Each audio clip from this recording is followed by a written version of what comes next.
stood in the center of the executive office, the plush carpet sinking beneath my heels. The room smelled of expensive leather and stale espresso. Slowly, deliberately, I slid the heavy black binder across the polished mahogany desk. It made a low, rasping sound that seemed to echo in the silence between us. Inside that binder was my life's work for the past 12 months. It contained a comprehensive 5-year growth plan I had built from scratch, a strategic roadmap that had just netted the company over $10 million in new contracts. My hands were trembling slightly, but I clasped them tightly behind my back to hide it. I looked at Caspian and took a steadying breath. "It's all there, Caspian," I said, keeping my voice unwavering. "The logistics overhaul, the new vendor routes, the projected revenue. And now I want what was promised. You said when we hit the 10 million mark, I'd be a partner with 5% equity." Caspian stopped scrolling on his phone. He looked up, stared for a second, then threw his head back. A loud, ugly laugh erupted from his throat, echoing off the glass walls. He wiped a tear from his eye. "Oh, Faye, you're adorable. You're a glorified assistant. People like you don't own things. You maintain things for people like me. If you want equity, buy a lottery ticket. Now get out. I have a lunch reservation." The humiliation burned my skin like fire. "I quit," I whispered. "Go ahead," he waved a hand. "You'll never last a week without my capital." My name is Faye. And in that frozen moment, standing in that cold glass office, Caspian made one fatal calculation. He thought his money was the company's greatest asset. He didn't realize that I was the asset. He had forgotten everything I had done to save him from himself. I let my mind drift back to 4 years ago. That was when I first walked into Apex Logistics. It was an absolute disaster zone. Caspian had just inherited the business from his father, a hard-working man who built the empire from nothing. But Caspian wasn't his father. Within months of taking over, trucks were getting lost, cargo was vanishing, and drivers were quitting in droves. I was hired as a simple office manager. I was supposed to answer phones and file paperwork, but I couldn't watch the ship sink. Within 6 months, I had reorganized the entire supply chain. I created a color-coded system for routing that saved the company thousands in fuel costs alone. I worked 18-hour days, eating vending machine dinners at my desk, while Caspian took month-long vacations in Aspen. I fixed his mess because I cared about the work. I cared about the drivers. I thought if I worked hard enough, he would eventually notice my value. I was naive.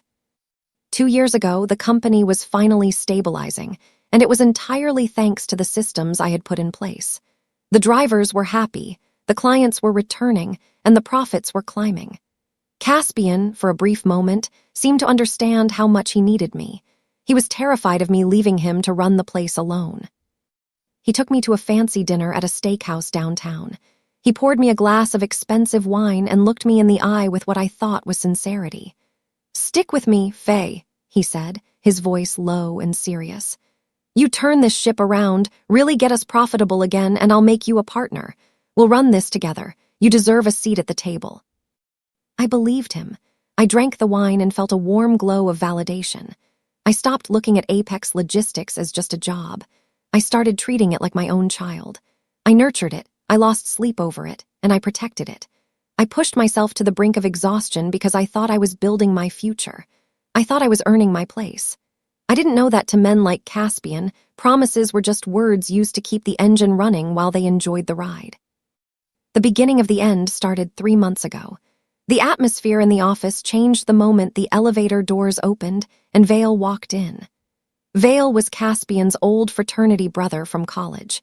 He walked with a swagger that didn't match his resume. He wore $2,000 suits that were a little too tight and had a smile that didn't reach his eyes. Vale had zero experience in logistics. He didn't know a pallet form from a bill of lading. Yet, Caspian paraded him around the office like royalty. He introduced him to the drivers, who looked at his shiny shoes with distrust. Vale immediately started calling the truck drivers the help, a term that made my stomach turn. Later that afternoon, Caspian called me into his office. "Faye, I want you to teach Vale the ropes," he said casually, not even looking up from his paperwork. "He's going to be the new chief operating officer." I felt like I had been punched in the gut. COO, that was the title I had been working toward. That was the role I was practically doing already. But Caspian, I stammered, you said. He's family, basically, Caspian cut me off. Just train him, make sure he knows where the bathrooms are. My heart broke. I realized then that merit didn't matter. The next few weeks were a humiliation ritual designed to break my spirit. Vale was an absolute nightmare to work with. He didn't want to learn, he wanted to command. He demanded I bring him coffee during strategy meetings, treating me like a waitress in front of the very clients I had secured. He interrupted me constantly, speaking over me with loud, incorrect information. When errors happened, and they happened often because of Vale, Caspian blamed me. One afternoon, a shipment to Ohio was routed to Iowa because Vale misread the code. It cost us a major client. Caspian stormed up to my desk, his face red. Why didn't you catch his mistake, Faye? That's your job. You're supposed to be supporting him. I sent him the correct codes, I argued, showing him the email. I don't care about emails, Caspian shouted. I care about results. If he fails, it's because you aren't teaching him well enough. I was reduced from a strategic leader to a babysitter. They stripped away my dignity layer by layer. I watched Vale take credit for my reports and blame me for his failures. I realized that as long as I stayed, I would never be seen as an equal. I was just the safety net for their incompetence, keeping them safe while they pushed me down. We returned to the moment after I quit. My hands were still shaking as I walked back to my desk. The office was buzzing with the low hum of phones and typing, the sound of people working hard for a company that didn't care about them. I grabbed a cardboard box.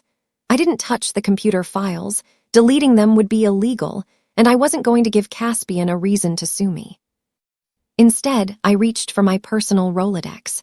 It was an old-school, physical card holder filled with the business cards of every vendor, driver, and warehouse manager I had built a relationship with over the years. It was my property, bought with my own money. Vale walked by, sipping a latte. He smirked when he saw the box. Leaving early, Faye. Don't forget to clean the break room fridge before you go. It's starting to smell. I stopped packing.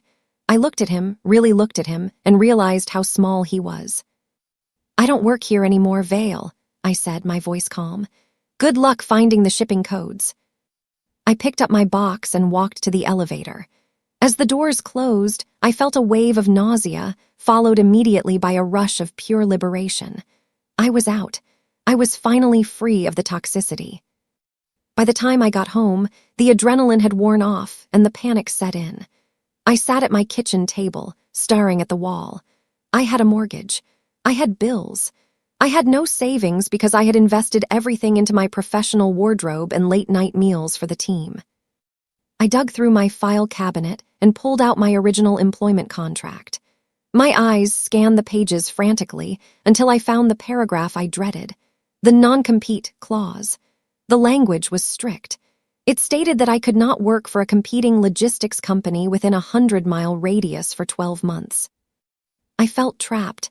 Logistics was all I knew. It was what I was good at. If I couldn't work in the industry, I couldn't pay my mortgage. I would lose my house.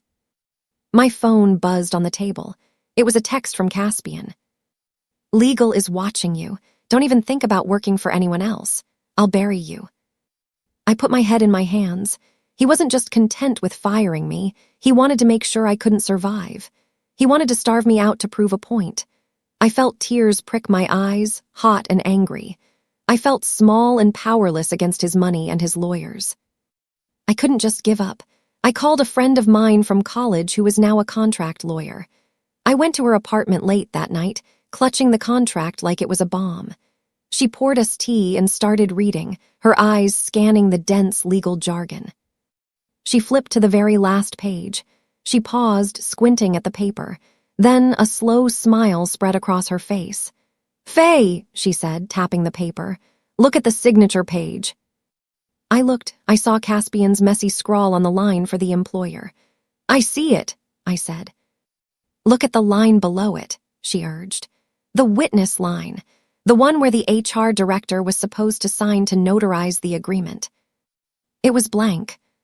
He never got it countersigned, she explained. Because he was so lazy and arrogant, he never finished the paperwork. In our state, a non-compete this restrictive is invalid without a witness signature verifying the date and terms. She looked up at me, grinning. It's not enforceable, Faye. It's just a piece of paper. You're free. I felt a weight lift off my chest, so heavy I almost floated. His own laziness had been his undoing. He thought he was above the details, and that mistake had just given me my life back. The next morning, I didn't apply for jobs. I made a decision. I drove to the bank and cashed out my entire 401k, taking the tax penalty hit. I went to another bank and took out a second mortgage on my house. It was a terrifying amount of debt, but I didn't care. I was betting on myself. I registered a new LLC, True North Logistics. The name felt right, a guide, a direction, something true. With the cash, I bought one used delivery truck. It was old, white, and had a dent in the bumper, but it was mine. I couldn't afford a driver yet, so I bought a pair of work boots and a safety vest. For the first week, I drove the truck myself. My back ached, my hands were covered in grease, and I came home every night smelling like diesel fuel. I was exhausted. I was dirty. But every time I turned the key in the ignition, I smiled. I was happier than I had been in years because every mile I drove was for me, not for Caspian. I was building my own foundation, one delivery at a time. I was the CEO and the driver, and I loved it. I needed a big contract to survive. The small deliveries were keeping the lights on, but just barely. I decided to approach Coralie. She owned a massive warehouse district and had worked with Apex for years. She knew me, and she trusted me. I walked into her office, still wearing my work boots. She looked surprised to see me. "Faye," she said, "I heard you left. What are you doing here?" "I started my own company," I said, getting straight to the point. "I want your business, Coralie." She hesitated, looking at her desk. "Caspian is cheap, Faye. He undercut the market price last year. I have a budget to stick to." I stepped forward. "Caspian is cheap, yes, but he loses 10% of your cargo. I know because I used to handle the complaints. How much does that 10% cost you in lost sales and stress?" She went quiet. She knew I was right. "I'm expensive," I told her, "but I never miss a deadline and I never lose a box." Coralie looked at me for a long moment. Then she reached for a pen. "Okay, a trial run. Don't make me regret this." I shook her hand, trying to keep my grip firm despite the adrenaline coursing through my veins. While I was building True North, chaos was consuming Apex Logistics. Without me there to manage the intricate web of routes and schedules, the system began to collapse. Vale was in charge, and it showed. He was routing trucks to the wrong states entirely. Perishable goods were spoiling in non-refrigerated trucks. Drivers were calling in, screaming about impossible deadlines and incorrect manifests. To make matters worse, payroll started coming in late. Caspian was so focused on his social life that he forgot to approve the bank transfers on time. I heard about it from Leif, the warehouse manager at Apex. He was a good man, loyal and hardworking. "It's a madhouse, Faye," Leif told me when we bumped into each other at a gas station. "Caspian is screaming at everyone. Yesterday he came down to the floor and yelled at me, asking why the Chicago shipment wasn't out. I told him we didn't have the routing codes." "What did he say?" I asked. Leif shook his head. "He yelled, 'Figure it out, that's what I pay you for.' So I looked him in the eye and muttered, 'No, you paid Faye to figure it out.' It was a small victory, knowing they missed me, but it hurt to know good people were suffering. 6 months passed. My reputation for perfection began to spread through the industry like wildfire. I wasn't actively trying to steal Caspian's clients, but I didn't have to. They were fleeing him and finding me. The trial run with Coralie turned into a full exclusivity contract. With that revenue, I hired 3 more drivers.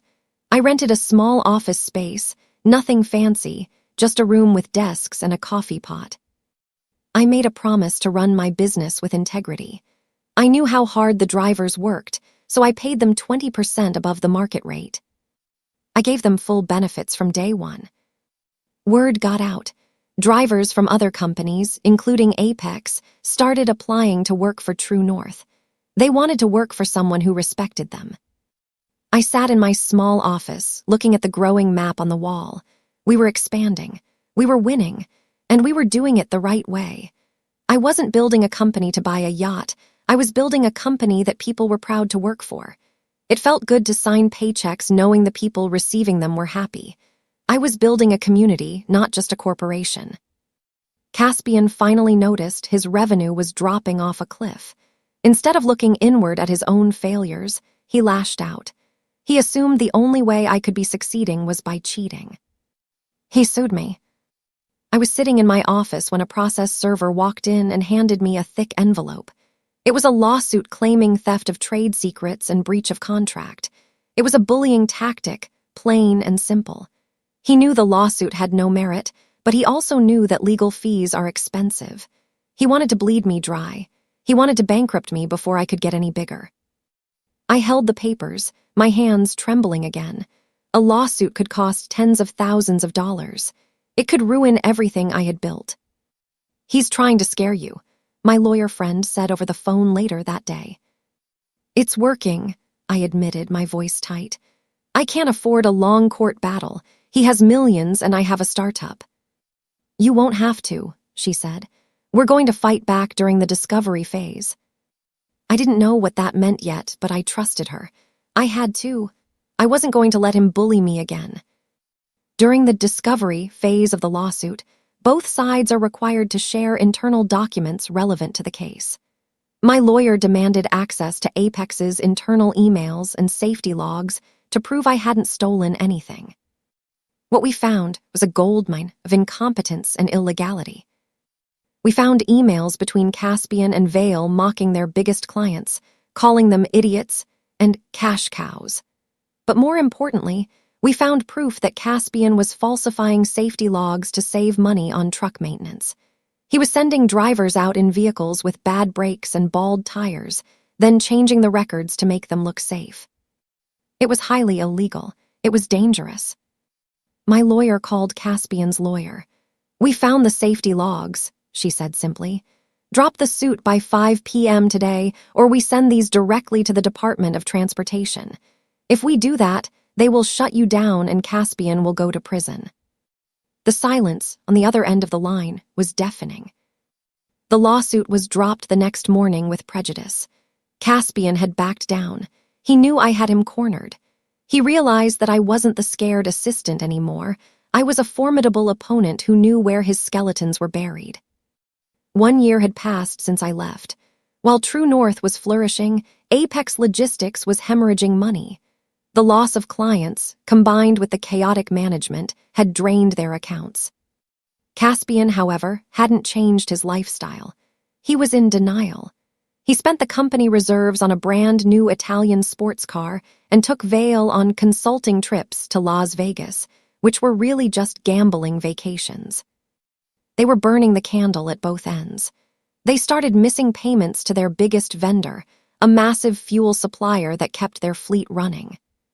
The supplier gave them warnings, but Caspian ignored them, assuming his family name would buy him time. It didn't. On a Tuesday morning, the fuel supplier cut them off. The pumps at the Apex depot were locked. The trucks were grounded. Without fuel, they couldn't move cargo. Without moving cargo, they couldn't get paid. It was the death spiral.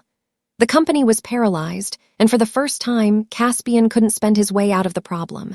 He had treated the business like a piggy bank, and now it was empty. The silence in their yard was the loudest sound of all. My phone rang late one night. It was Leif. I hadn't spoken to him in months, and his voice sounded ragged and tired. "Faye, it's bad," he said. "Really bad." "What's going on, Leif?" I asked, sitting up in bed, my heart instantly racing. "They haven't paid us in 3 weeks," he said. "The checks aren't clearing. Drivers are walking off the job.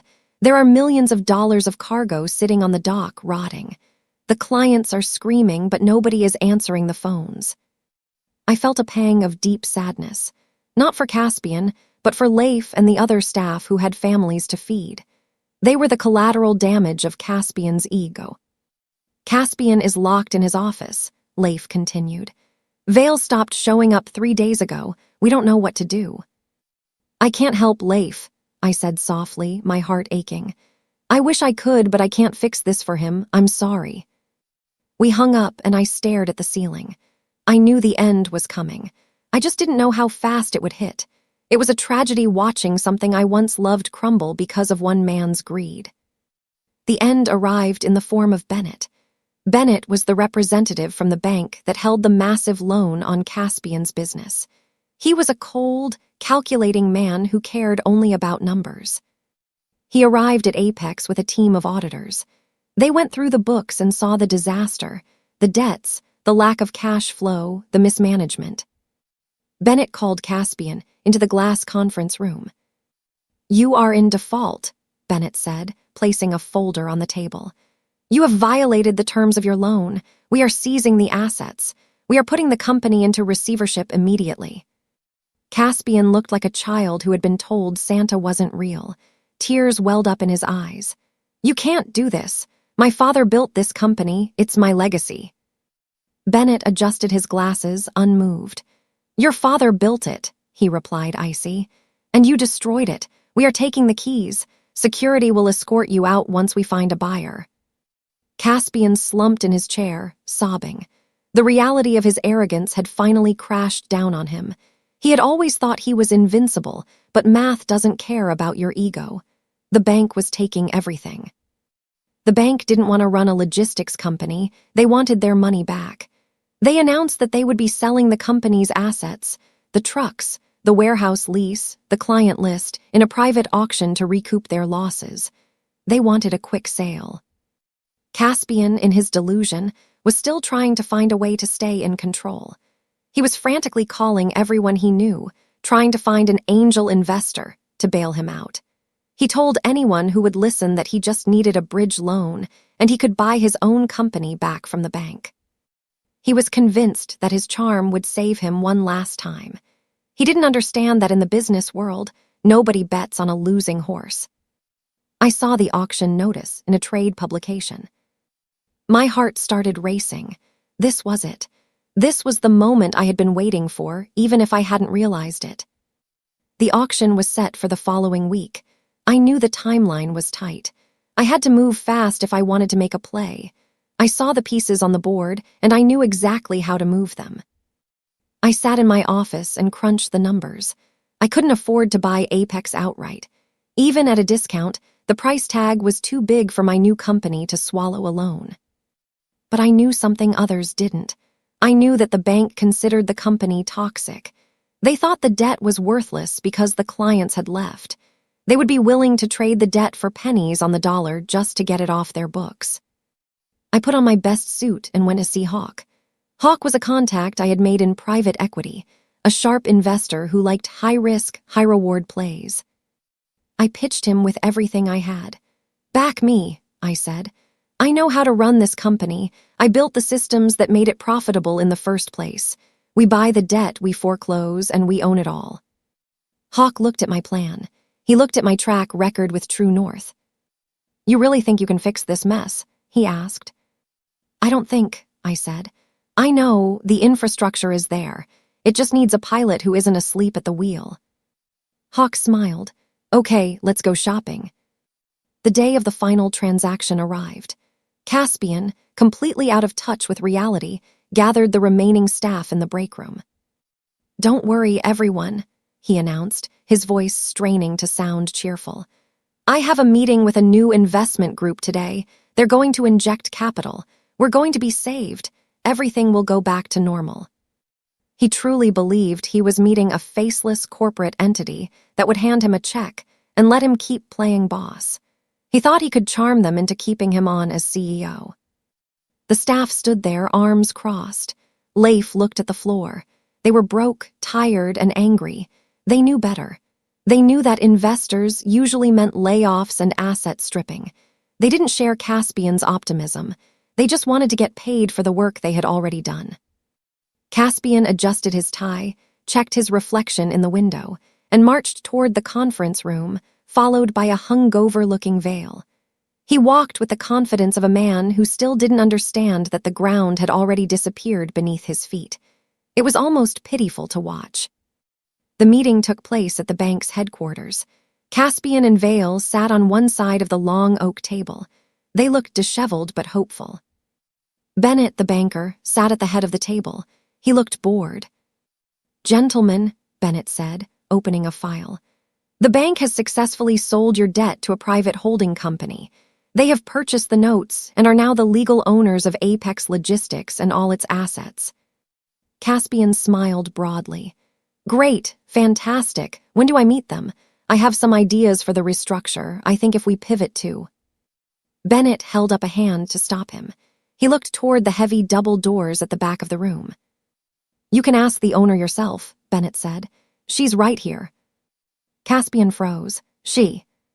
The handle of the door turned. The room went silent. Caspian and Vale both turned in their chairs, their smiles faltering. The air left the room. Caspian's eyes widened, and for a split second, fear replaced the hope on his face. He knew that whoever was behind that door held his fate in their hands. I pushed the doors open and walked in. I wasn't wearing a power suit. I was wearing my True North safety vest, jeans, and holding a clipboard. I looked like I had just come from the loading dock because I had. Caspian's face went completely white. His mouth opened, but no sound came out. Vale dropped his pen. It clattered loudly on the table. "Faye," Caspian finally choked out. "What? What are you doing here? You're the investor." I walked to the table and stood opposite him. I didn't sit down. "I own the debt, Caspian," I said, my voice steady and cold. "Which means I own the trucks, I own the building, I own the client list, and I own the chairs you are sitting in right now." Caspian looked from me to Bennett, then back to me. The color had drained from his face. He looked like he was going to be sick. The realization hit him like a freight train. The glorified assistant he had mocked was now his landlord. The person he said would never own anything now owned him. Caspian tried to pivot. It was pathetic to watch. He put on his charming smile, though it trembled at the edges. Okay, he stammered. This is actually great. You know the business, Faye. We can be partners. 50-50, just like I promised years ago. We can run this together. You handle the ops, I'll handle the vision." I placed a folder on the table. It made a sharp slap. "I don't need partners, Caspian," I said. "I need competence, and you have none.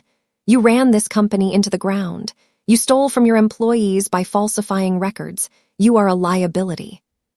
I turned to Bennett, ignoring Caspian completely. "Execute the transfer," I said. "I want the keys handed over immediately." "But," Caspian started. "There is no but," I cut him off. "You are done." He slumped back, defeated. The fight drained out of him. He looked at Vale, who was staring at his shoes, unable to meet anyone's gaze. The kingdom had fallen, and the queen had returned to claim the throne. It was Friday morning. The staff at Apex hadn't been paid in a month. They were gathered in the main warehouse, ready to riot. The tension was thick enough to choke on.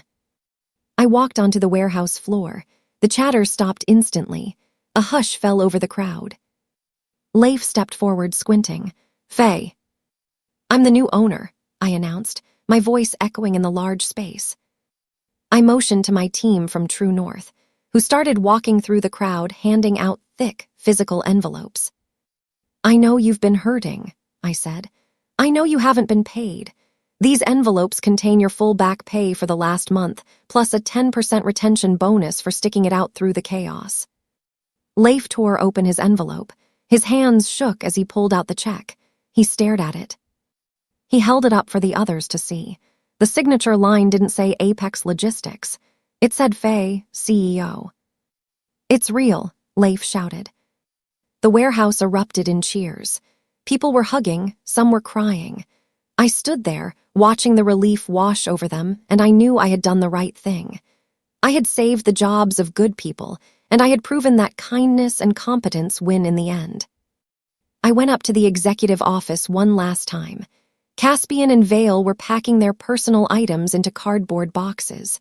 The room felt different, lighter, cleaner. Caspian looked at me with pure venom in his eyes. He shoved a picture frame into his box. "You stole my legacy," he spat. "You stole my father's company." I leaned against the doorframe, crossing my arms. You gave it away, I said calmly. You gave it away the moment you started treating people like trash. You thought money made you untouchable. You were wrong. I walked over and handed him a small, white envelope. What is this? Caspian asked, sneering. Your final check, I said. Minimum wage for the hours you put in this week. I deducted the cost of the office chair you broke in your tantrum. Caspian stared at the check. He looked at the signature, my name. The name he said would never be on a paycheck. Security will escort you out, I said. I waited until they were gone. Then I closed the door, walked behind the big mahogany desk, and sat down. For the first time in my life, I wasn't maintaining things for someone else. I was exactly where I belonged.